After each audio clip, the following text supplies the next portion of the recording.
तोड़ रहे हैं। किसी को भी उठा के देखो, बस कंपेयर करना, शेर की तरह बिजनेस मत करो, हाथी की तरह बिजनेस कीजिए। दो शेर कभी इकट्ठे रहते नहीं है, वो बाउंड्री खींचते रहते हैं सारा दिन। और हाथी जो है ना, प्रोग्रेस का साइन है। एक गरीब आदमी ने भगवान से पूछा कि भगवान, यहाँ 4 रोटी की दिक्कत आ रही है, ये 3 क्विंटल खाने वाला क्या जरूरत थी तेरे को पैदा करने के लिए? तो फिर किसी ने, संत ने बताया कि भाई हाथी बहुत जरूरी है किसी भी जंगल की प्रोग्रेस के लिए। कि हाथी क्या है कि हाथी केवल 20% पचाता है, 80% एज इट इज निकाल देता है, और एक प्रोसेस पूरा उसके पेट में ही हो जाता है। तो जितने जीव हैं जो मिट्टी के, घास के, वो डायरेक्ट घास को पचा नहीं सकते और वो उसी को खा के जिंदा रहते हैं। तो उससे क्या फर्टिलाइजर बनता है, और जो जंगल जो है ना हमेशा फलता फूलता रहता है। तो इस लाइन में हाथियों की बहुत कमी है। अभी आने लगे, सुना है कि टाटा भी आ रहे हैं, रिलायंस भी आ रहे हैं। जब ये आ जाएंगे, हाथी से मतलब ये है कि जो कंपनी मैनेज बाय प्रोफेशनल हो। अभी तो लाला जी ने किसी चीज का कंट्रोल देता ही नहीं है, सेल भी अपने पास, परचेज भी अपने पास।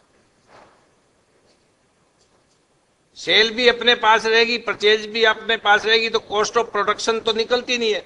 अपनी वैल्यू कभी आदमी लगाता ही नहीं है कभी भी। तो उससे क्या है कि न्यू एंटरप्रेन्योर को कभी मौका नहीं मिलता पलने पुलने का। जब प्रोफेशनल आदमी मैनेज करेंगे तो उस बड़ी कंपनी का कॉस्ट ऑफ प्रोडक्शन बढ़ेगा, तो दूसरा आदमी उससे सर्वाइव कर जाएगा इसी से। तो 2-4 हाथी आएंगे इसमें, तो तब जो है ना दाल मिल फले फूलेगा। अभी दाल मिल में दिक्कत है। दिक्कत तो ये है कि 100 साल से, 200 साल से, 500 साल से दाल खा रहे हैं, आज तक इसकी स्पेलिंग नहीं बनी किसी से। कोई DALL लिखता है, कोई DALH लिखता है, कोई कुछ लिखता है, कोई कुछ। आज तक कोई स्पेलिंग हो तो बताइए आपको, या एक्सपोर्ट करने वाले, इंपोर्ट करने वाले क्या लिखते हैं उसको?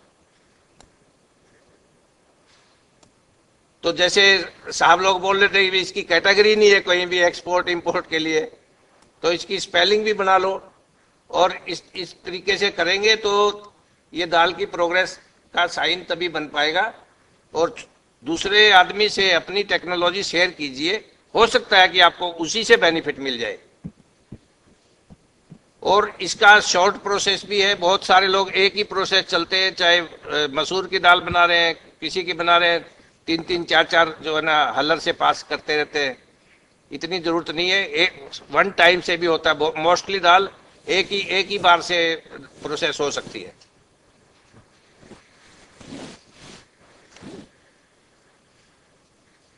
चौथी चीज ये है कि दाल को वैल्यू एडिशन के लिए जो सुबह डिस्कशन होता था कि भाई रेडी टू ईट आइटम में जाना चाहिए। रेडी टू ईट बनते हैं, अभी बनते हैं, जैसे पापड़ बनता है, और भी साउथ इंडियन कुछ डिशेज हैं जिसमें दाल को पीस करके ही प्रोडक्ट बनता है। लेकिन रेडी टू ईट आइटम्स की काफी लंबी चौड़ी लिस्ट है। अगर कोई इंटरेस्टेड हो तो हमारे पास इस चीज की टेक्नोलॉजी भी है, और कंप्लीट टेक्नोलॉजी देते हैं इसके लिए फार्मुलेशन के साथ भी। तो जो आदमी इंटरेस्टेड हो बाद में कांटेक्ट कर सकते हैं। दूसरा, इसकी जो मेन चीज है खाने की, जो कहते हैं ना भी बच्चे दाल नहीं खाते, सच्चाई तो ये है कि दाल अगर बन जाए सही तो आप दूसरी सब्जियों को टच भी नहीं करेंगे। अर्बन लेडीज को दाल बनानी भूल गई है, और लोगों के दिमाग में ये है कि ये तो 2-3 घंटे जो है ना गैस जलानी पड़ती है और ये दाल तब बनती है। दाल की कंजम्पशन जो है, फ्यूल कंजम्पशन बनाने की बहुत कम है। केवल एक बार पानी उबलने के बाद आप अगर दिए की लो भी नीचे रख देंगे 2 घंटे तक 80 डिग्री टेम्परेचर पे दाल बनती है।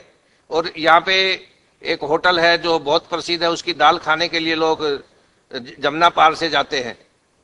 तो वो जो है ना 4 घंटे पहले सुबह सुबह ही बना देते हैं, लो टेम्परेचर पे रख देता है और हींग का लगाता है तड़का उसमें। तो फिर देखिए उसका स्वाद बच्चे भी खाएंगे और बूढ़े भी खाएंगे उसको। तो इस टेक्नोलॉजी को दाल वाले ही प्रचलित करें भाई, जो पैकेट में बेचते हैं उसमें बनाने की विधि भी बनाएं। बहुत कम फ्यूल कंजम्पशन है इसका।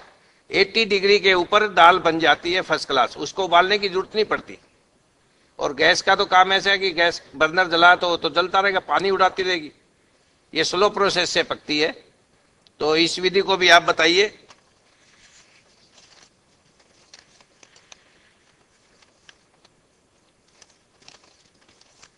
हमारा लंबा तो नहीं हो जाए?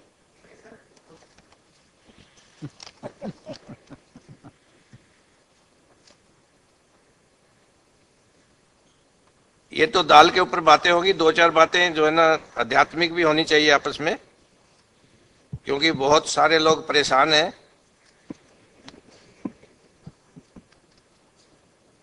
परेशानी किस चीज की है कि उनको ना तो ये मालूम क्या जानना चाहिए, ना ये मालूम क्या मांगना चाहिए, ना ये मालूम कि क्या खाना चाहिए।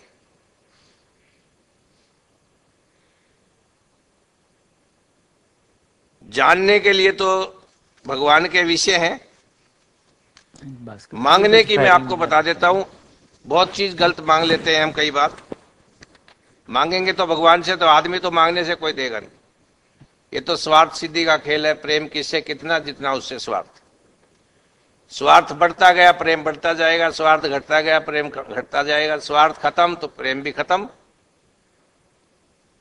फिर दुश्मनी भी उसी स्टैंडर्ड की होती है जिस स्टैंडर्ड की दोस्ती होती है।